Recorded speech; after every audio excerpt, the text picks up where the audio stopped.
I am Pawan Tyagi. We explain today respiration part 2. So let us start.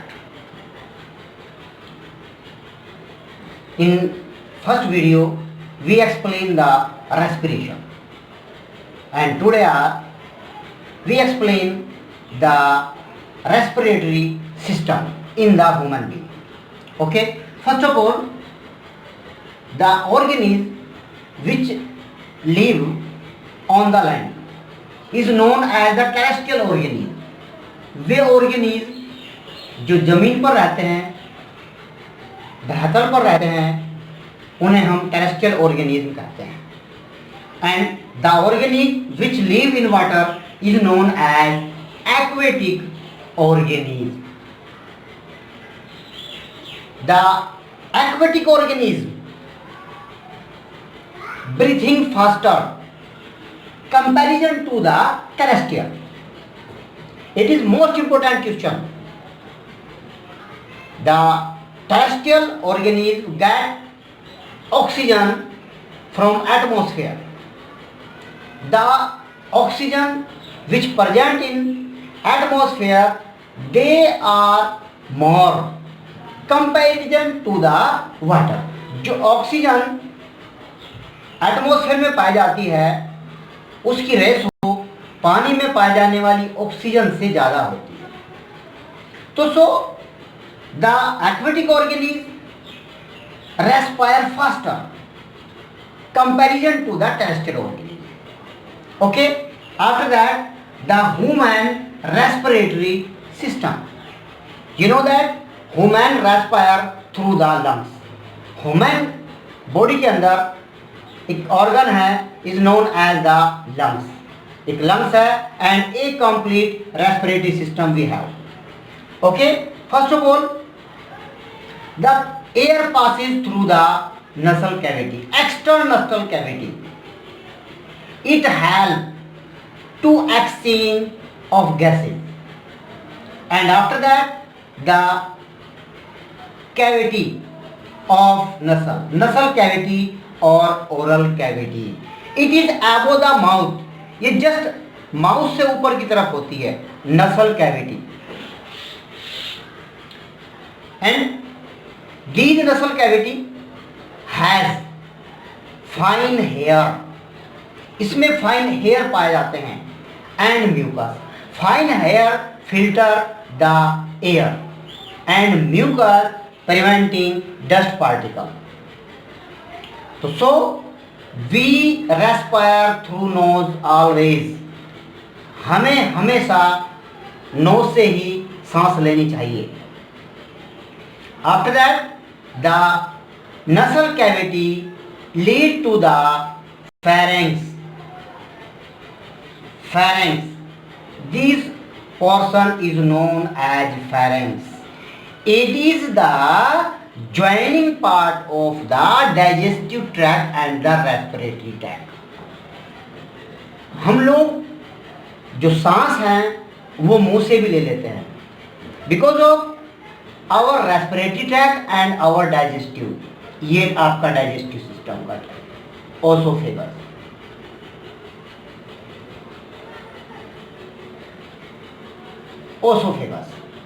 The respiratory tract it is front of the oesophagus. Oesophagus के just सामने की तरफ पाया जाता है. They have this system is they have the two opening. These have the two opening. इसमें two opening है. First is dorsal side and ventral side. Two opening. जो आपका front side है ये आपका कहलाता है ventral side और ये वाला जो portion है is known as the dorsal. तो so dorsal is known as the gullet. जो dorsal opening है into the oesophagus is known as gullet, lead to the esophagus. And ventral opening is known as glottis, is known as glottis. ये glottis कहलाता है. They have a flap-like structure which preventing the entering of the food particle into the respiratory tract. इसमें एक flap like structure होता है जिसे आप बोलते हैं epiglottis. Epiglottis prevent the food particle into the respiratory tract, इसको बचा के रखता है. And after that next is larynx. Larynx it is known as voice box, Adam apple is other names. Adam apple ये एक वॉइस बॉक्स है.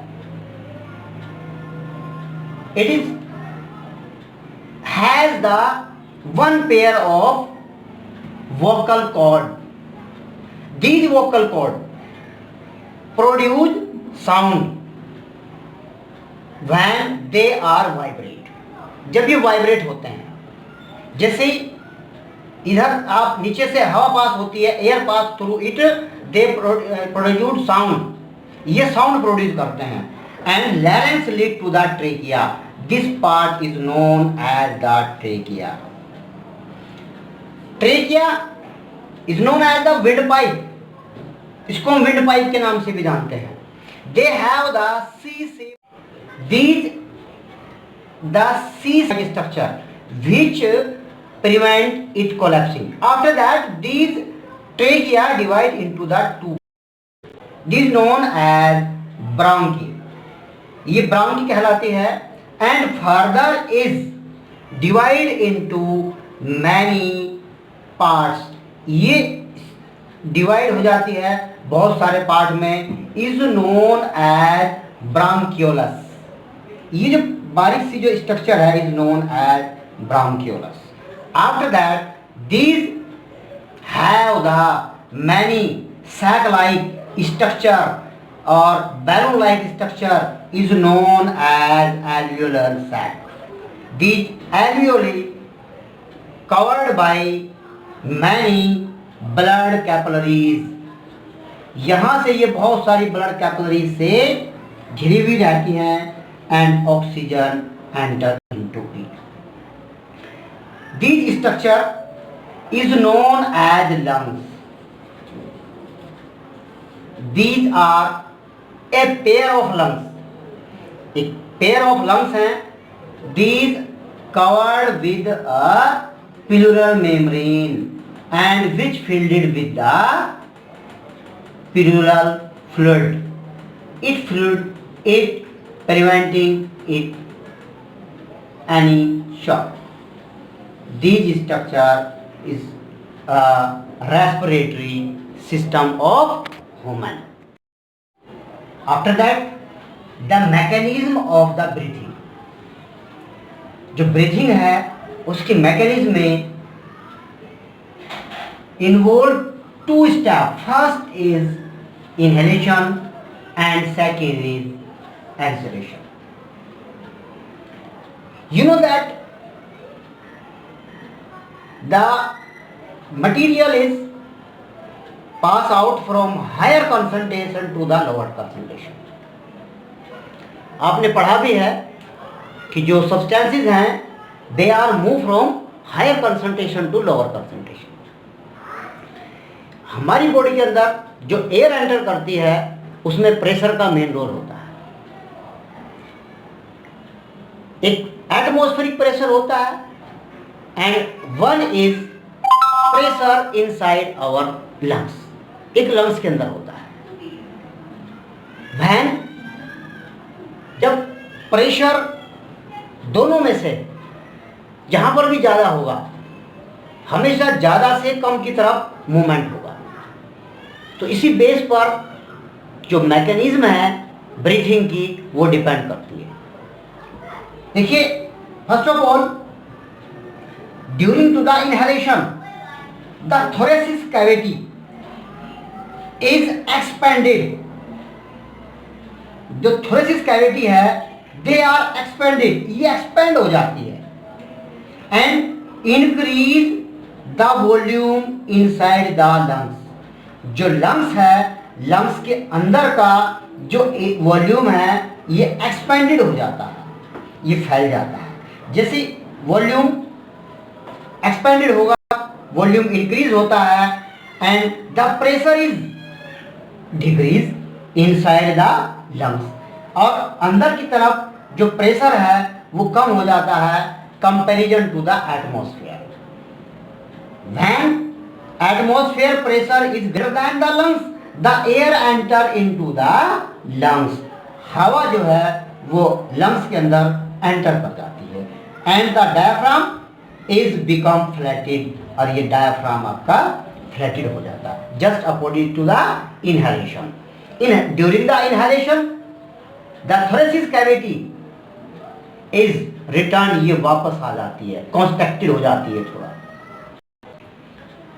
तो the pressure of lungs is greater when volume is decrease. जैसे volume कम होता है, pressure inside the lungs is decrease and the pressure decrease, the air expel from the lungs to the atmosphere. जैसे ही lungs के अंदर volume घटता है, यहाँ पर प्रेशर बढ़ जाता है, और प्रेशर के बढ़ जाने से एयर जो इसके अंदर भरी हुई है वो एटमॉस्फेयर में पास हो जाती है। The diaphragm it become the डम शेप। ये डायफ्राम है, ये जो है आपका डम शेप में हो जाता है। एंड अगर आप देखें जो हमारा लंग्स है, लंग्स के अंदर जो एल्वियोली हैं और उसमें जो आपकी ब्रांक्यूल्स पाई जाती हैं, इफ वी स्प्राइड आवर सरफेस, अगर हम लंग्स के अंदर का जो सरफेस है उसको हम अगर फैलाकर देखें तो they are covered approximately 80 metre square area. तो इतना बड़ा एरिया को वो ऑक्यूपाई करता है। तो this alveoli is design to maximise the exchange of gases. तो इस तरह से उसको डिजाइन किया हुआ है कि वो मैक्सिमम एक्सचेंज ऑफ गैसेस को कर सकता है।